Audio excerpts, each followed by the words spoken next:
Question 1. In the context of advanced cardiovascular sonography, Mr. Johnson, a 68-year-old male with a long-standing history of hypertension and suspected valvular dysfunction, is referred for a comprehensive echocardiographic evaluation. His clinical presentation includes an irregular heart sound and varying pulse intensities. The sonography team is tasked with obtaining high-quality cross-sectional images to assess the heart structure, including the left atrium, aortic root, and mitral valve apparatus. In preparing for the examination, the technician must consider factors such as beam penetration, near-field artifact minimization, and anatomical landmark identification. Given the complexity of acquiring optimal images in patients with cardiac remodeling, which view offers the best compromise between resolution and anatomical detail, taking into account the common challenges of ultrasound properties and the influence of patient-specific variations as outlined in the ASRT sonography curriculum guidelines? A. Apical four-chamber view. B. Subpostal view. C. Parasternal long-axis view. D. Suprasternal notch view. Answer. Correct answer, C. Parasternal long-axis view. Explanation. The parasternal long-axis view is the most appropriate for visualizing key structures such as the left atrium, aortic root, and mitral valve apparatus in advanced cardiac sonography. This view provides a balanced perspective that minimizes near-field artifacts while offering high resolution of the targeted anatomical regions.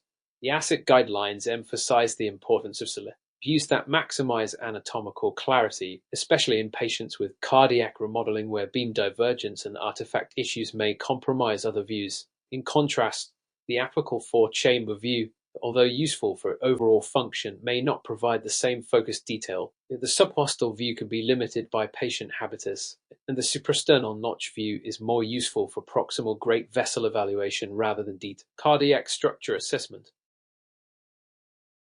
Question 2. Which of the following scenarios best illustrates the optimal transducer selection when imaging deep abdominal structures? Dr. Martinez is leading an advanced practical session where the focus is on the selection and application of ultrasound transducers. In a case involving the evaluation of a patient with a suspected hepatic lesion deep in the right upper quadrant, factors such as penetration depth, field of view, and resolution become critical. The candidate is expected to choose an imaging mode that not only ensures adequate penetration but also maintains the image quality necessary for identifying subtle parenchymal changes. The choice of transducer directly affects diagnostic confidence, ability to follow scanning protocols outlined in the ASRT sonography curriculum, which emphasize matching transducer characteristics to the clinical question at hand. A. Linear array transducer. B. Curved array transducer. C. Phased array transducer. D. Endocavitary transducer. Answer. Correct answer, B. Curved array transducer. Explanation. The curved array transducer is typically utilized for deep abdominal imaging because it provides a broader field of view and sufficient penetration depth, which is essential for visualizing deep-seated structures such as hepatic lesions. ASRT guidelines highlight that transducer selection must consider the trade-off between frequency, and thus resolution, and depth of penetration. Although the linear array transducer offers high resolution for superficial structures, it lacks the necessary penetration for deep abdominal scanning. The phased array transducer, while useful in cardiac applications, does not offer the wide field required for abdominal imaging. Endocavitary transducers are specialized for internal examinations and are not suited for deep abdominal evaluations. Question 3. According to recent studies, Mr. Thompson, a 55-year-old male with clinical signs suggestive of carotid artery stenosis, underwent a comprehensive Doppler ultrasound evaluation. His exam requires precise velocity measurements, and the sonographer must choose between various Doppler modalities to accurately capture the spectral waveform and peak systolic velocities.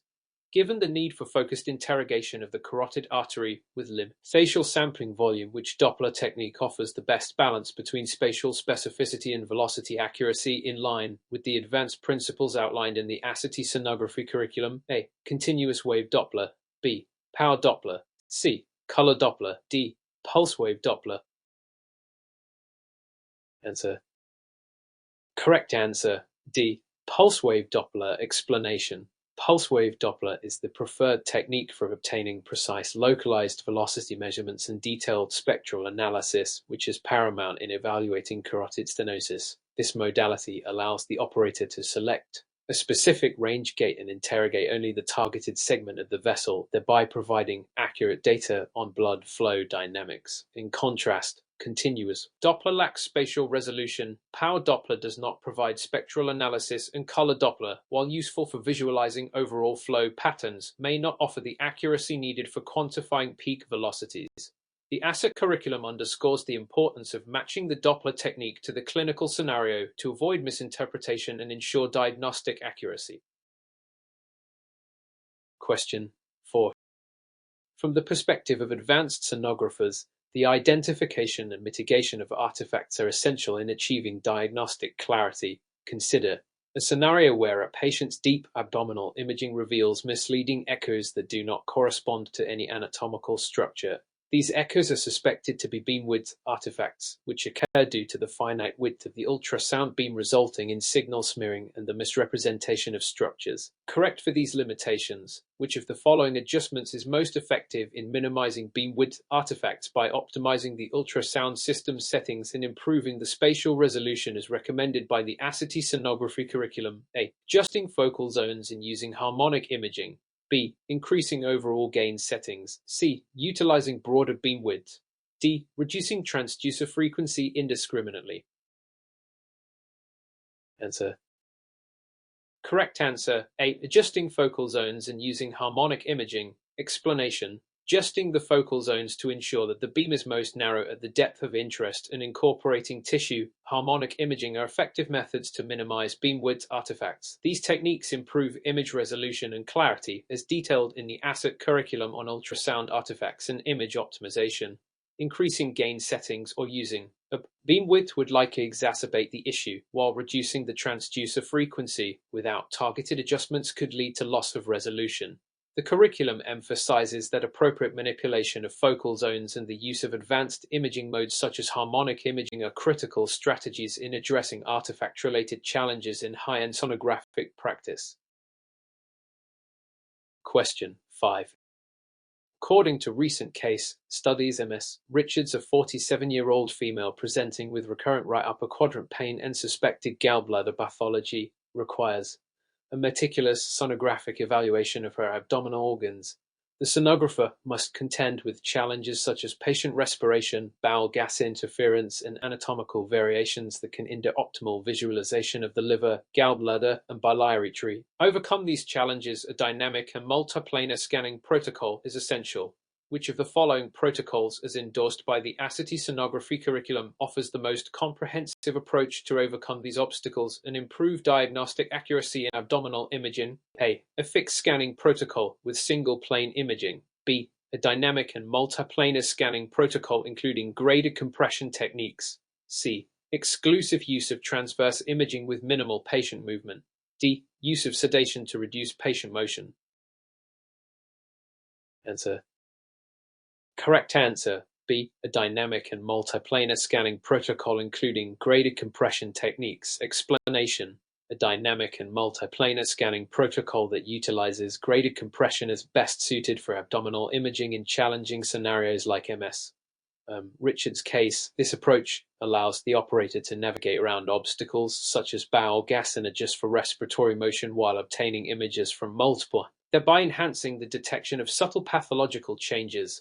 The ASRT sonography curriculum supports this protocol as it provides a systematic method for overcoming common limitations in abdominal ultrasound examinations.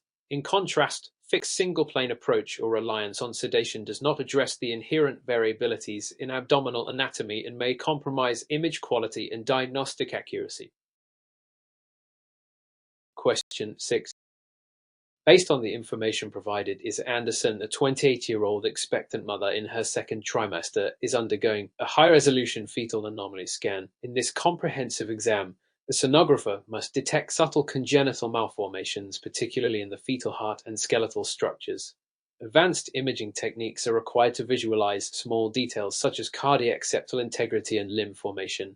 The complexity of anatomy at this stage necessitates careful acquisition of multiple targeted views to ensure that no anomalies are overlooked. which of the following scanning protocols is most crucial for delivering a detailed evaluation of fetal anomalies in the second trimester as outlined by ASRT guidelines, ensuring that both standard and supplemental views are appropriately integrated? A. Basic two-dimensional imaging without color Doppler. B. Exclusive 3D volumetric imaging. C. Integration of targeted anatomical planes, including four-chamber cardiac view and skeletal surveys.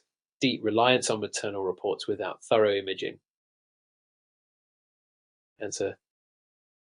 Correct answer. C. Integration of targeted anatomical planes, including four-chamber cardiac view and skeletal surveys. Explanation. The integration of targeted anatomical planes, such as the four-chamber cardiac view combined with skeletal surveys, is critical for a comprehensive evaluation of fetal anomalies during the second trimester. This protocol ensures that vital structures are assessed with high resolution and that any malformations are identified reliably. ASRT guidelines stress the importance of using multiple imaging planes and advanced techniques, including the use of color Doppler, when necessary, to enhance the visualization of small or complex structures in fetal anatomy.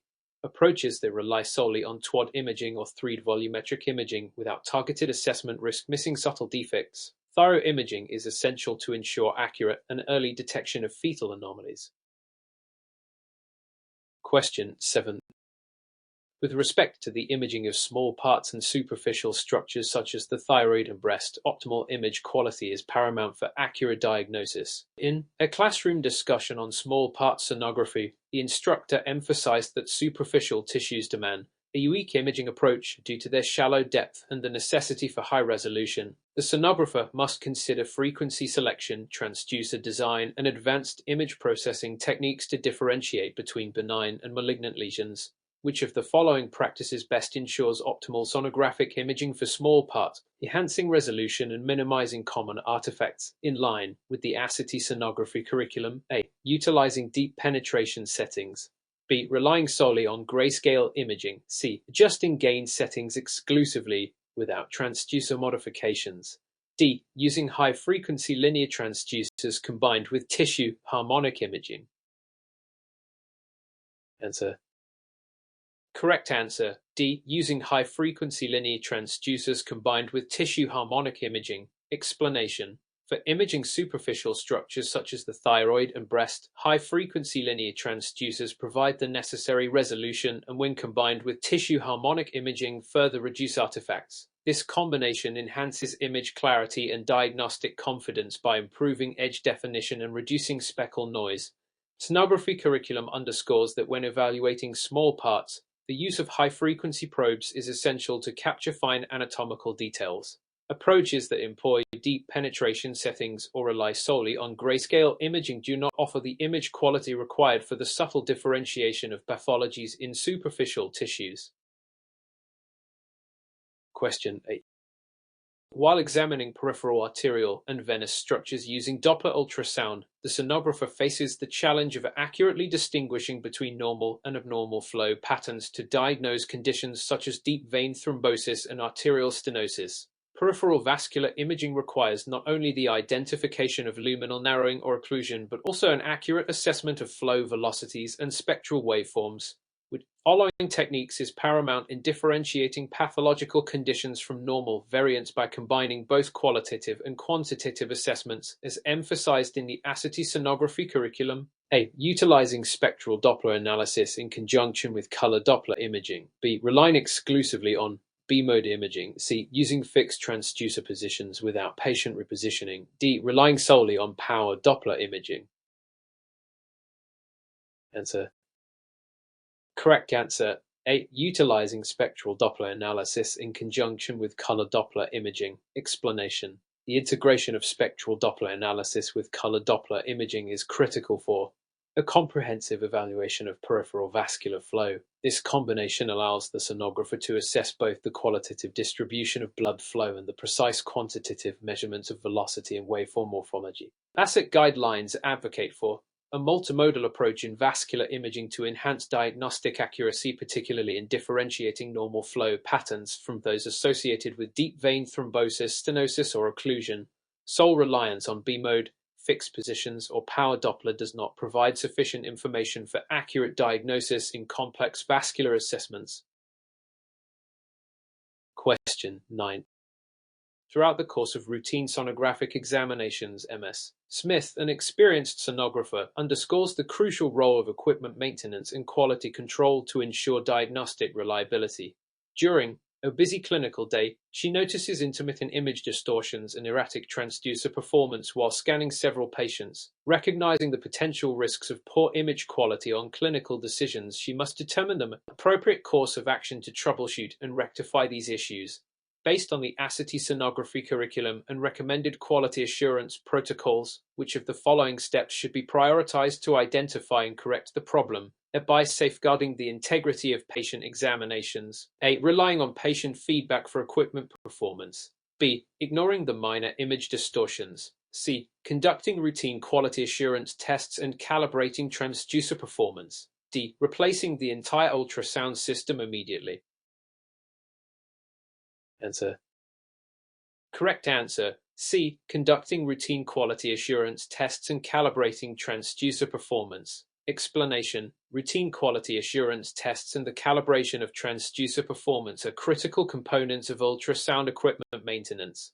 This approach enables prompt identification of image quality issues and ensures that corrective actions can be implemented efficiently. The ASRT sonography curriculum emphasizes proactive maintenance protocols and regular system checks to prevent diagnostic errors associated with equipment malfunction. Relying on patient feedback or ignoring minor distortions can lead to missed issues, and an immediate full replacement of the system is not cost-effective or necessary if proper maintenance protocols are followed. Regular quality control is the cornerstone of maintaining high standards in clinical ultrasound practice.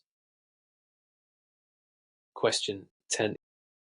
In considering the implications of ergonomics and injury prevention in the practice of sonography, the ASRT sonography curriculum highlights the critical importance of strategies designed to protect practitioners from long-term musculoskeletal injuries. Prolonged scanning sessions and repetitive maneuvers place significant strain on sonographers, potentially leading to chronic pain and decreased work efficiency. The debate often centers on whether to rely solely on technological advances or to implement broader ergonomic practices. Which of the following strategies is most aligned with current ASRT recommendations for reducing the risk of musculoskeletal disorders while ensuring high-quality patient care during extended ultrasound examinations? A. Prolonged static postures without breaks. B. Incorporating dynamic positioning, regular breaks, and ergonomic adjustments to both equipment and technique. C. Increasing patient load without scheduling adjustments. D. Sole reliance on automated scanning technology without ergonomic considerations. Answer. Correct answer. B. Incorporating dynamic positioning, regular breaks, and ergonomic adjustments to both equipment and technique. Explanation. Adopting dynamic positioning, scheduling regular breaks, and making ergonomic adjustments are evidence-based strategies recommended by the ASRT sonography curriculum to reduce the risk of musculoskeletal injuries. These measures not only help in maintaining the sonographer's health but also enhance the overall quality of imaging by preventing operator fatigue and maintaining optimal scanning techniques. Prolonged static postures or an increased patient load without adjustments have been shown to exacerbate physical strain. Relying solely on automated technologies overlooks the critical importance of human ergonomics. This comprehensive strategy ensures that practitioners remain safe and effective while upholding the highest standards of patient care. Question 11. From the perspective of advanced cross-sectional abdominal imaging, Mr. Garcia, a 67-year-old gentleman with a prolonged history of digestive discomfort and non-specific epigastric pain presents for a comprehensive ultrasound evaluation. His physician is particularly concerned about possible hepatic structural changes and is interested in understanding the spatial relationships between the liver, surrounding vasculature, and nearby organs. Clinical challenge includes accommodating patient variability in body habitus and managing interference from bowel gas as well as respiratory motion. Given the intricate details required in the examination, the sonographer must choose the optimal scanning approach and technique to resolve subtle anatomic variations. Which of the following protocols is most effective in achieving high-resolution imaging and precise spatial discrimination of the hepatic parenchyma while adhering to the ASRT sonography curriculum guidelines? A. Utilizing a fixed longitudinal imaging protocol. B. Implementing a dynamic multiplanar scanning protocol with graded compression techniques. C. Relying exclusively on a single oblique imaging plane. D. Increasing overall system gain to offset interference. Answer. Correct answer. B. Implementing a dynamic multiplanar scanning protocol with graded compression techniques. Explanation. The dynamic multiplanar scanning protocol that incorporates graded compression is most effective in overcoming challenges such as respiratory motion and interference from bowel gas. This approach enables the sonographer to adapt the image acquisition to individual anatomical variances, ensuring that subtle parenchymal details in the liver are captured accurately. ASRT guidelines emphasize the versatility in imaging techniques. Moving beyond fixed protocol is essential when dealing with the complexities of cross-sectional anatomy. In contrast, fixed longitudinal protocol or reliance on single imaging plane may not sufficiently account for the spatial and motion-related limitations, and merely increasing the gain can lead to excessive noise without resolving underlying issues. This comprehensive, adaptive technique key for high-level diagnostic imaging. Question 12. Based on the information available regarding the technological aspects of ultrasound systems, Opticata is preparing for a first trimester fetal imaging session with MS. Rivera, a 29-year-old patient presenting for early prenatal assessment. During the examination, the sonographer must balance the need for high resolution to delineate fine fetal anatomy while ensuring adequate penetration depth to visualize deeper structures. The selection of the appropriate transducer becomes critical to avoid undersampling or missing small congenital anomalies. Which of the following transducer choices is most appropriate for capturing both superficial details and providing sufficient depth penetration during first trimester imaging in alignment with the ASRT sonography curriculum recommendations? A. Linear array transducer. B. Curved array transducer. C. Endocavitary transducer. D. Phased array transducer. Answer. Correct answer. D. Phased array transducer. Explanation. The phased array transducer is best suited for first trimester fetal imaging because it is designed to provide a small footprint with a high penetration depth and a broad field of view. This combination is essential to capture the subtle details of fetal anatomy while also visualizing deeper maternal structures. The ASRT sonography curriculum guides practitioners to match transducer character. The clinical application, ensuring that both resolution and depth are adequately balanced. Although linear and curved array transducers have their specific applications, they either offer high resolution for superficial structures or wider fields for general abdominal imaging, which might not be optimal for early fetal assessments. Endocavitary transducers are more specialized for internal examinations and lack the versatility needed in first trimester imaging. Question 13. With respect to musculoskeletal sonography in high-performance athletes is to leave a 35-year-old professional basketball player presents with persistent posterior heel pain following repetitive stress and microtrauma to the Achilles tendon. The examining sonographer is challenged not only by the need to detect small tears within the tendon fibers, but also to assess surrounding soft tissue for signs of inflammation or neovascularization. Detailed evaluation necessitates advanced imaging techniques capable of differentiating between normal muscle striations and potential pathological changes. Given the clinical scenario and the emphasis on high-resolution imaging recommended by the ASRT sonography curriculum, which of the following settings offers the optimal approach for assessing tendon integrity in musculoskeletal structures? A. Utilizing a high-frequency linear transducer with compound imaging and tissue harmonic imaging. B. Using a low-frequency convex transducer with increased overall gain. C. Employing solely color Doppler imaging without modifications. D. Relying on deep penetration settings that sacrifice near-field resolution. Answer. Correct answer. A. Utilizing a high-frequency linear transducer with compound imaging and tissue harmonic imaging. Explanation. For detailed musculoskeletal evaluations, especially in detecting subtle tendon pathologies, the integration of high-frequency linear transducers with compound imaging and tissue harmonic imaging is essential. This method provides superior spatial resolution, which is critical for identifying minor tears, distinguishing fine structural variations within the tendon fibers. The ASRT sonography curriculum emphasizes that optimized image quality achieved with specific high-frequency settings is fundamental in these applications. Options that favor lower frequency or rely on an enhanced color Doppler sacrifice the resolution necessary for an accurate diagnosis, while settings that prioritize depth over resolution are ill-suited for superficial musculoskeletal structures. Question 14. When analyzing the merits of equipment maintenance in image quality MS, Bennett, an experienced ultrasound specialist, encounters recurrent image distortions during a busy clinical shift. Despite having recently conducted routine examinations, sporadic artifacts and inconsistent transducer performance are observed across multiple patients.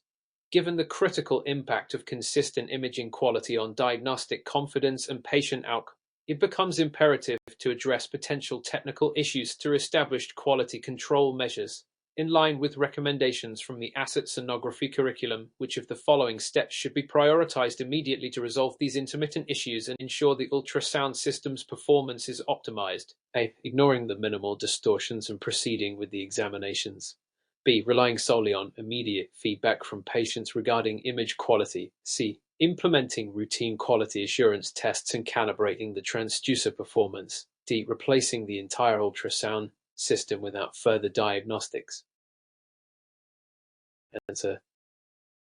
Correct answer. C. Implementing routine quality assurance tests and calibrating the transducer performance. Explanation. Routine quality assurance tests and calibration are fundamental to maintaining high-performance standards in ultrasound imaging. The ASRT sonography curriculum underlines the importance of ongoing equipment testing to identify and promptly rectify issues that could compromise diagnostic accuracy. Conducting these checks is cost-effective and systematic than making ad hoc changes or ignoring subtle artifacts. Feedback from patients is subjective, and a full system replacement should be considered only when rigorous quality assessments confirm that no other remedial action is sufficient. A proactive approach to quality control not only preserves image quality but also ensures safe and effective patient care. Question 15. Throughout the course of evaluating ergonomics and injury prevention in clinical sonography, is Jefferson, a dedicated sonographer, has experienced escalating musculoskeletal discomfort after prolonged scanning sessions, particularly while imaging high-volume outpatient cases. Recognizing that sustained static postures and repetitive maneuvers contribute to cumulative trauma, she must implement evidence-based practices to reduce her risk of injury. ASRT sonography curriculum highlights that an effective ergonomic strategy not only safeguards the health of the practitioner, but also enhances image quality through sustained optimal positioning. Which of the following recommendations is most in line with current ASRT guidelines to mitigate repetitive stress injuries and maintain peak clinical performance over long shifts? A. Maintaining prolonged static postures with minimal breaks throughout the shift. B. Increasing the number of patients scanned per session to acclimate to continuous scanning. C. Ignoring ergonomic adjustments and relying solely on automated imaging controls. D. Incorporating dynamic positioning, regular breaks, and ergonomic adjustments to equipment and technique. Answer. Correct answer. D. Incorporating dynamic positioning, regular breaks, and ergonomic adjustments to equipment and technique. Explanation. Ergonomic best practices, including dynamic positioning, schedule breaks, and adjustments to equipment, are essential to preventing musculoskeletal disorders in sonography. The ASRT sonography curriculum provides strong guidance on how these measures help reduce cumulative strain and maintain both comfort and diagnostic precision. Options that involve prolonged static postures or increasing workload without appropriate adjustments can exacerbate physical stress and lead to injuries, whereas a holistic approach to ergonomics ensures sustainable practice and improved imaging performance. Implementing these practices not only benefits the clinician's long-term health, but also directly impacts the quality of patient care. Question 16.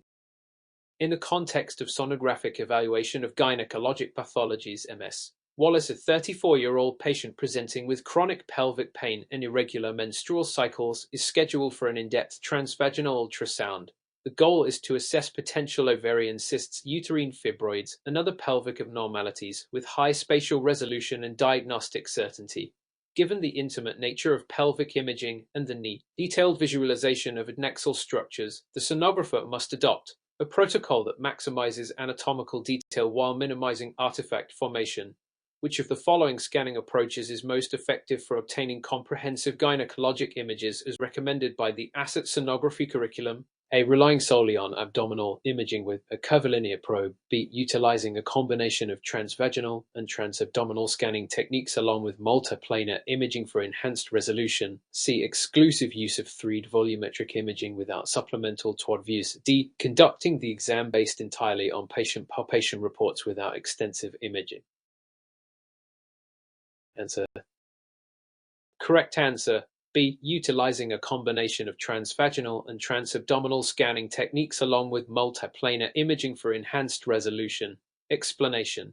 A hybrid approach that combines both transvaginal and transabdominal imaging is optimal for gynecologic examinations, particularly when high-resolution detail is required. This method allows the sonographer to capture the subtle nuances of pelvic anatomy while overcoming limitations of depth and coverage inherent in one single technique.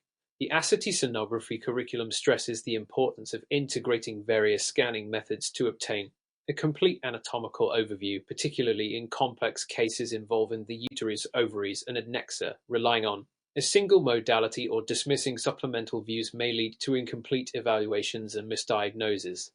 This comprehensive approach ensures a thorough of pelvic pathology. Question 17.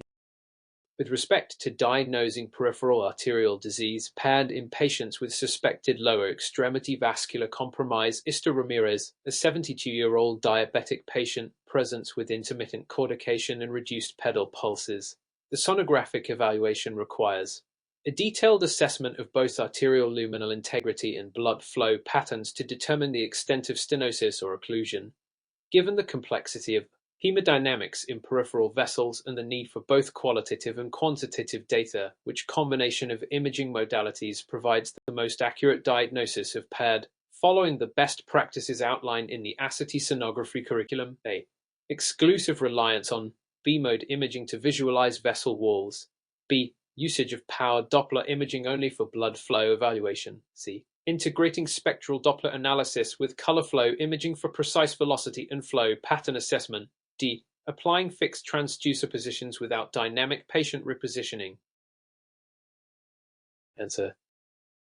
Correct answer. C. Integrating spectral Doppler analysis with color flow imaging for precise velocity and flow pattern assessment. Explanation. Combining spectral Doppler and color flow imaging is essential for a comprehensive evaluation of peripheral vascular conditions like PAD.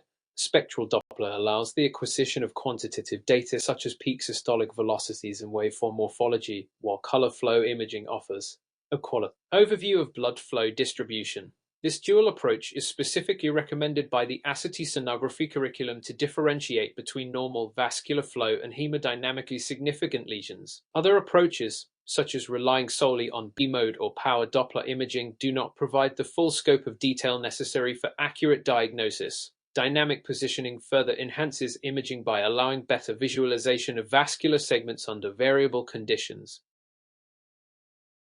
Question 18. When considering the challenges of fetal biometry and growth assessment during the third trimester, Ms. Patel, a 32-year-old expectant mother, is undergoing an evaluation due to concerns regarding a possible discrepancy in fetal growth patterns.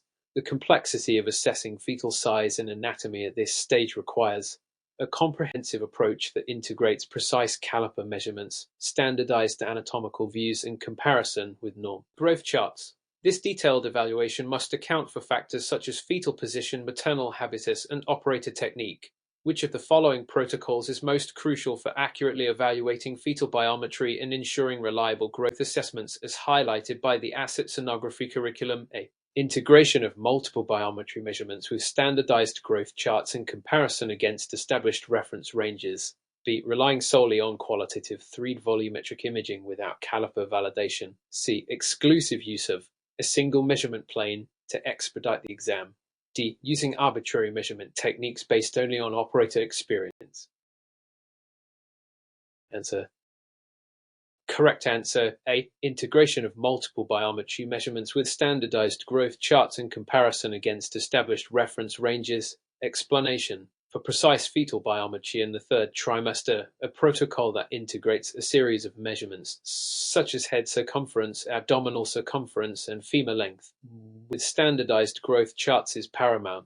This approach ensures that the fetal dimensions are accurately compared with normal data and that any growth discrepancies are identified reliably. The ASRT sonography curriculum recommends using multiple, validated parameters to evaluate fetal development, as reliance on single parameter or non-validated techniques can lead to diagnostic errors.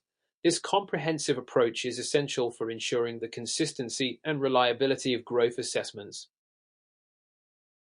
Question 19. In what ways can evaluating intracranial hemodynamics significantly enhance the diagnosis of neurovascular disorders? Mr. Douglas, a 58-year-old patient with a complex history of cerebrovascular disease, presents with transient ischemic attacks and subtle neurologic symptoms. The sonographic assessment aims to examine intracranial blood flow through non-invasive means to detect arterial stenosis or occlusion that may contribute to his clinical picture. Given the need for high spatial resolution and precise velocity measurements in the delicate intracranial, which of the following Doppler methodologies is most effective in capturing these critical flow dynamics according to the ASRT sonography curriculum? A. Relying solely on conventional color Doppler imaging. B. Utilizing continuous wave Doppler without spatial specificity. C. Applying pulse wave Doppler exclusively in the extracranial vessels. D. Employing transcranial Doppler imaging to access intracranial flow patterns through designated acoustic windows. Answer. Correct answer. D. Employing transcranial Doppler imaging to access intracranial flow patterns through designated acoustic windows. Explanation. Transcranial Doppler imaging is the preferred method for evaluating intracranial hemodynamics, as it allows for non-invasive monitoring of blood flow within the brain's vessels through specialized acoustic windows. This technique provides the spatial specificity and sensitivity required for assessing flow dynamics in small intracranial arteries, which is essential for diagnosing conditions like arterial stenosis or occlusion. The ASRT sonography curriculum emphasizes that transcranial Doppler is uniquely suited for these applications, whereas other methods such as conventional color Doppler or continuous wave Doppler are either less specific or not designed for the complexities of intracranial circulation. This targeted imaging modality enhances diagnostic accuracy in neurovascular evaluations. Question 20. When analyzing the implications of image artifacts during a complex abdominal ultrasound examination (MS), Morales, a skilled sonographer, encounters persistent acoustic shadowing that obscures critical details of the pancreatic tissue in a patient with suspected chronic pancreatitis. The artifact compromises the visualization of fine parenchymal structures and poses a risk to diagnostic accuracy. Understanding that many such artifacts arise due to suboptimal focal zone settings or inappropriate transducer frequency, the sonographer must employ specific adjustments to mitigate these limitations. Which of the following modifications is most effective in reducing the impact of acoustic shadowing while maintaining diagnostic detail, as detailed in the ASRT sonography curriculum? A. Increasing the overall gain to compensate for lost signal. B. Adjusting the focal zones appropriately and fine-tuning transducer frequency settings to optimize spatial resolution. C. Relying solely on B-mode imaging without using additional advanced imaging techniques. D. Switching to a low-resolution probe regardless of depth requirements. Answer. Correct answer. B. Adjusting the focal zones appropriately and fine-tuning transducer frequency settings to optimize spatial resolution. Explanation.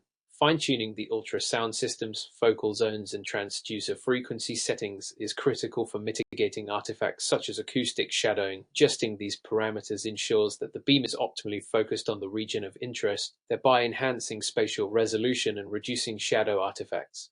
The ASRT sonography curriculum underlines the importance of equipment optimization and tailored imaging settings in overcoming artifacts that can compromise image quality. Increasing gain or using low-resolution probe may worsen the artifacts, and reliance solely on basic B-mode imaging does not adequately address the underlying technical issues. This targeted approach is essential for obtaining clear diagnostic images in challenging scenarios. Question 21. In light of recent developments in ultrasound physics, Dr. Reynolds is leading a workshop on the interaction of sound waves with tissue During the session, he presents the case of Ista Taylor, a 60-year-old patient undergoing a comprehensive abdominal study. The ultrasound images in this case reveal a mixture of expected and atypical echo patterns that can be attributed to complex interactions such as reflection, refraction, scattering, absorption, and attenuation. The tissue interfaces of variable impedance. The sonographer is required to adjust system settings in order to optimize image clarity. Dr. Reynolds emphasizes that a deep understanding of these wave tissue interactions is essential for distinguishing artifacts from genuine anatomical features. Which of the following adjustments in scanning technique is most critical for reducing the effects of tissue attenuation while maintaining image resolution as outlined in the ASRT sonography curriculum? A. Increasing the overall image gain to boost weak signals. B. Adjusting the transducer frequency to balance penetration and resolution. C. Reducing the dynamic range to minimize noise. D. Utilizing lower frame rate to stabilize images. Answer. Correct answer. B. Adjusting the transducer frequency to balance penetration and resolution. Explanation. Adjusting the transducer frequency is crucial in managing tissue attenuation while preserving spatial resolution. Higher frequencies improve resolution but reduce penetration and vice versa. This balance is fundamental in ultrasound physics and is emphasized in the ASRT sonography curriculum. Merely increasing gain might amplify noise, artifacts, reducing the diagnostic quality. Lowering the dynamic range or frame rate does not address the attenuation issue directly. Instead, these adjustments may affect image contrast or temporal resolution. Understanding the physics behind frequency selection enables the sonographer to optimize images under varying tissue conditions. Question 22. Based on the information from recent clinical guidelines, MS, use a 54-year-old patient with a history of cardiovascular disease and altered hemodynamics is scheduled for a focused echocardiographic study. During the examination, the sonographer must carefully consider not only the anatomical structures but also the physiological interrelationships of the heart's chambers and vessels. Due to the patient's compromised cardiac function, small deviations in beam alignment can result in significant measurement errors during Doppler assessments. The sonographer is therefore required to integrate knowledge of both cardiac anatomy and physiology to ensure that the proper Doppler modality is applied for accurate quantification of blood flow. Which of the following strategies best aligns with the ASRT sonography curriculum recommendations for addressing these challenges in cardiac Doppler imaging? A. Utilizing angle correction and spectral Doppler to accurately measure flow velocities. B. Relying solely on color Doppler imaging to capture global flow patterns. C. Using unidirectional continuous wave Doppler without adjustments. D. Increasing the pulse repetition frequency to avoid aliasing. Answer. Correct answer. A. Utilizing angle correction and spectral Doppler to accurately measure flow velocities. Explanation. The application of angle correction in tandem with spectral Doppler is critical for accurately quantifying blood flow velocities, especially in patients with altered hemodynamics. The ASRT sonography curriculum emphasizes that precise Doppler measurements require proper alignment of the ultrasound beam with the direction of blood flow, which is achieved through angle correction. While color Doppler is helpful for mapping flow, it does not provide the detailed velocity information necessary for accurate quantification. Continuous wave Doppler without adjustment cannot localize the signal, and simply increasing pulse repetition frequency may lead to other artifacts, such as range ambiguity. This comprehensive approach ensures both qualitative and quantitative accuracy in Doppler imaging. Question 23. When considering the complexities of transcranial imaging, Ista Simmons, a 65-year-old patient with a history of transient ischemic attacks, is referred for an evaluation of intracranial hemodynamics. His case requires the assessment of cerebral blood flow through the detection of Doppler signals in intracranial arteries. The sonographer must navigate through bony acoustic windows and optimize beam settings to capture the subtle flow dynamics within and tortuous vessels. Ensuring that the transducer is correctly positioned to minimize attenuation and maximize signal quality is paramount. Which of the following Doppler methodologies is most effective in acquiring reliable intracranial flow data in this scenario as supported by ASRT sonography curriculum standards? A. Exclusive reliance on color Doppler imaging. B. Utilizing spectral Doppler with higher gain settings. C. Relying on continuous wave Doppler for broad area flow assessment. D. Employing transcranial Doppler imaging through designated acoustic windows. Answer. Correct answer. D. Employing transcranial Doppler imaging through designated acoustic windows. Explanation. Transcranial Doppler imaging is specifically designed for evaluating cerebral blood flow. This technique utilizes designated acoustic windows to overcome the barrier of cranial bones, allowing for detailed assessment of intracranial vessels. The ASRT sonography curriculum outlines that this method provides both quantitative and qualitative data necessary for managing conditions like transient ischemic attacks. Sole reliance on color or spectral Doppler without proper acoustic windowing fails to address the unique challenges of cranial imaging. Continuous wave Doppler lacks spatial localization, which is essential for identifying flow in specific arteries. Thus, transcranial Doppler imaging offers the ideal solution for this complex scenario. Question 24. Through the lens of advanced imaging protocols in small part sonography (MS), Lawson, a 40-year-old patient with a palpable thyroid nodule, undergoes a detailed ultrasound examination to determine its benign or malignant characteristics. The sonographer must carefully visualize subtle differences in echo texture and vascularity within the nodule while avoiding common pitfalls such as reverberation and shadow artifacts. In this heist, evaluation, precise transducer handling, and optimal frequency selection are paramount to ensure high diagnostic accuracy. Which of the following imaging techniques is most effective for detailed evaluation of small superficial structures like the thyroid in alignment with the ASRT sonography curriculum guidelines? A. Using a low-frequency convex transducer for deeper penetration. B. Relying solely on grayscale imaging without Doppler analysis. C. Utilizing a high-frequency linear transducer combined with harmonic imaging. D. Increasing the overall gain to enhance brightness regardless of resolution. Answer. Correct answer. C. Utilizing a high-frequency linear transducer combined with harmonic imaging. Explanation. For small parts such as thyroid nodules, high-frequency linear transducers provide excellent spatial resolution, while harmonic imaging improves contrast resolution and reduces artifacts such as reverberation. The ASRT sonography curriculum highlights these techniques as essential for differentiating subtle internal characteristic, superficial lesions. A low-frequency probe does not offer the necessary resolution, and exclusive reliance on grayscale imaging may overlook important vascular features detectable by Doppler. Simply increasing gain may wash out fine details, emphasizing that a balanced approach with advanced imaging techniques is the optimal strategy for high diagnostic accuracy. Question 25.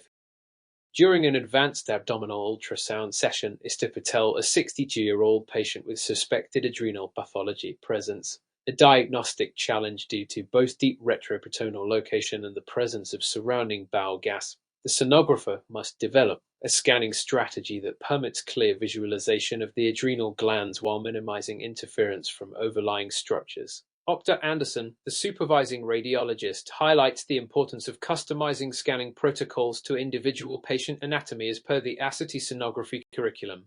Which of the following scanning protocols is most effective for visualizing deep abdominal structures such as the adrenal glands in this context? A. Implementing a dynamic multiplanar scanning protocol with graded compression techniques. B. Relying solely on static transverse images with minimal adjustment. C. Employing exclusive E3 volumetric imaging without supplemental toward conformation. D. Utilizing deep penetration settings without altering scan planes. Answer. Correct answer. A. Implementing a dynamic multiplanar scanning protocol with graded compression techniques. Explanation. A dynamic multiplanar scanning protocol that incorporates graded compression is highly effective in overcoming the challenges presented by overlying bowel gas and patient-specific anatomical variations. This approach enables the sonographer to adjust imaging planes and apply compression where necessary to displace interfering tissue, thus enhancing visualization of deep structures like the adrenal glands. The ASRT sonography curriculum supports this tailored method as it improves diagnostic confidence and image quality. Static imaging or exclusive reliance on one imaging mode may fail to adequately address these challenges, while increasing penetration alone does not resolve issues related to motion or overlying structures. Question 26. when evaluating the complexities of uterine and ovarian anatomy in patients with suspected gynecologic disorders (MS. Roberts, a 38-year-old patient with chronic pelvic pain, presents for a combined transvaginal and transabdominal ultrasound study. The aim of the examination is to detect subtle changes in uterine architecture, ovarian morphology, and possible annexal masses. Given the delicate balance between patient comfort, image resolution, the sonographer must select a protocol that offers both a comprehensive evaluation and precise localization of abnormalities. Which of the following approaches best fulfills these requirements according to the ASRT sonography curriculum? A. Utilizing only transabdominal imaging to ensure patient comfort. B. Relying exclusively on transvaginal imaging for high-resolution details. C. Applying 3D volumetric imaging without any TWAD confirmation images. D. Combining both transvaginal and transabdominal imaging with multiplanar views. Answer. Correct answer. D. Combining both transvaginal and transabdominal imaging with multiplanar views. Explanation. A combined imaging approach that incorporates both transvaginal and transabdominal modalities, along with multiplanar views, provides the most comprehensive evaluation of uterine and ovarian structures. This method enhances the ability to detect subtle anatomical changes and lesions by leveraging the advantages of both techniques. The ASRT sonography curriculum emphasizes that such a dual-modality approach achieves a balance between patient comfort and diagnostic precision. Relying solely on one method may limit the field of view or resolution, while an exclusive 3D approach without supplemental TWAD imaging might miss important details. Hence, the integration of these techniques is considered the best practice for complex pelvic evaluations. Question 27. With respect to the imaging of fetal anatomy during the second trimester (MS), Rivera, a 27-year-old expectant mother, is scheduled for a high-resolution ultrasound examination to assess fetal development. The sonographic evaluation must capture detailed views of the fetal spine, heart, and facial structures to rule out congenital anomalies. The sonographer is tasked with optimizing both the imaging plane and the transducer settings to that even-minute anatomical details are clearly visualized. Advanced imaging techniques, including both TWAD and supplemental 3D imaging modes, are available to the operator. Which of the following protocols is most appropriate for achieving the necessary diagnostic detail in fetal anatomy in accordance with the ASRT sonography curriculum? A. Relying solely on 3D volumetric imaging without TWAD confirmation. Integrating targeted TWAD anatomical views with supplemental 3D reconstruction for detailed evaluation. C. Using only standard TWAD imaging in a single plane with minimal adjustments. D. Applying grayscale imaging exclusively without any Doppler support. Answer. Correct answer. B. Integrating targeted TWAD anatomical views with supplemental 3D reconstruction for detailed evaluation. Explanation. Combining targeted TWAD anatomical assessments with supplemental 3D reconstruction provides the most comprehensive evaluation of fetal anatomy. This dual approach enables the sonographer to capture fine details with TWAD imaging while using 3D reconstruction to assess spatial relationships, complex structures. The ASRT sonography curriculum advocates for the integration of multiple imaging modalities to enhance diagnostic accuracy. Relying on only one imaging method may lead to missed details or incomplete assessments. The balance of these methods ensures that congenital anomalies are not overlooked and that an accurate evaluation is delivered. Question 20. When evaluating suspected peripheral venous thrombotic events in patients with lower extremity discomfort, Mr. Owens, a 58-year-old diabetic patient, is referred for a comprehensive ultrasound examination. The diagnostic challenge involves differentiating between normal venous flow and potential thrombus-induced flow abnormalities such as deep vein thrombus (DVT). The sonographer must consider the benefits and limitations of Doppler modalities while accounting for the patient's body habitus and the location of the suspected thrombus. Which combination of ultrasound modalities is most effective in providing both qualitative and quantitative data for the accurate diagnosis of DVT as recommended by the ASRT sonography curriculum? A. Exclusive reliance on B-mode imaging with no Doppler integration. B. Using only power Doppler imaging to assess flow intensity. C. Combining color Doppler imaging with spectral Doppler analysis to evaluate flow characteristics. D. Relying on continuous wave Doppler to capture broad flow patterns. Answer. Correct answer C. Combining color Doppler imaging with spectral Doppler analysis to evaluate flow characteristics. Explanation: the integration of color Doppler with spectral Doppler analysis provides both a qualitative view of overall flow patterns and the quantitative measurement of flow velocities and waveforms. This comprehensive approach is essential in differentiating between normal flow and the altered hemodynamics associated (DVT). The ASRT sonography curriculum underscores the importance of using multiple Doppler modalities to ensure diagnostic precision. Exclusive reliance on B-mode or powered Doppler lacks the necessary detail, and continuous wave Doppler does not offer the spatial resolution required to isolate individual venous segments. This combined strategy is optimal for evaluating lower extremity venous pathology.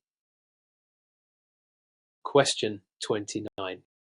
Based on the interrelationship between anatomical detail and scan technique, Mr. Evans, a 45-year-old patient undergoing an abdominal examination for suspected pancreatic pathology, presents a significant challenge due to the obscuring effects of intestinal gas and complex retroperitoneal anatomy.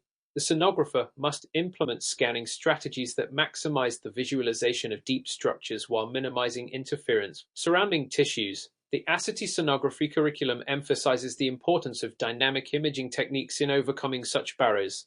Which of the following approaches is most effective for optimizing image quality of the pancreas in the presence of bowel gas and deep anatomical structures? A. Employing a dynamic multiplanar scanning technique with graded compression. B. Utilizing a single static imaging plane with increased overall gain. C. Relying solely on cross-sectional imaging without real-time adjustments. D. Switching exclusively to 3D imaging without adaptation to patient anatomy. Answer. Correct answer A. Employing a dynamic multiplanar scanning technique with graded compression. Explanation: using a dynamic multiplanar scanning approach combined with graded compression helps displace bowel gas and allows the sonographer to access multiple imaging angles. This strategy enhances the visualization of the pancreas and other deep retroperitoneal structures. The ASRT sonography curriculum highlights that adaptability in scanning techniques is for overcoming patient-specific obstacles. Static imaging methods or over-reliance on a single modality do not offer the flexibility necessary to bypass interfering tissues. This adaptive approach ensures high-quality imaging and improves diagnostic accuracy for complex abdominal examinations. Question 30. During a quality control session focused on equipment maintenance (MS), Nguyen, an experienced sonographer, discovers that the ultrasound system intermittently produces artifacts that compromise image clarity across different modalities.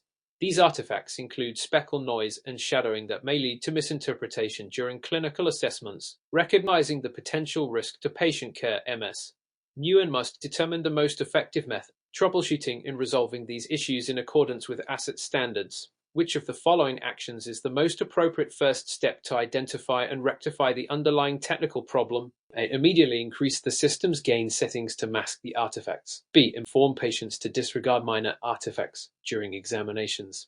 C. Replace the transducer without further diagnostics. D. Perform routine quality assurance tests and calibrate system settings to identify hardware issues. Answer. Correct answer D. Perform routine quality assurance tests and calibrate system settings to identify hardware issues. Explanation: conducting routine quality assurance tests and calibrating system settings is the recommended first step when intermittent artifacts are observed. This systematic approach allows the sonographer to identify hardware or calibration issues before they affect diagnostic outcomes. The ASRT sonography curriculum stresses the importance of regular equipment testing and maintenance to ensure consistent image quality and patient safety. Immediate increases in gain may hide rather than correct the issues, and dismissing artifacts or replacing hardware without diagnostics is neither cost-effective nor efficient. A methodical quality control process leads to accurate identification and resolution of system problems, thereby preserving high diagnostic standards.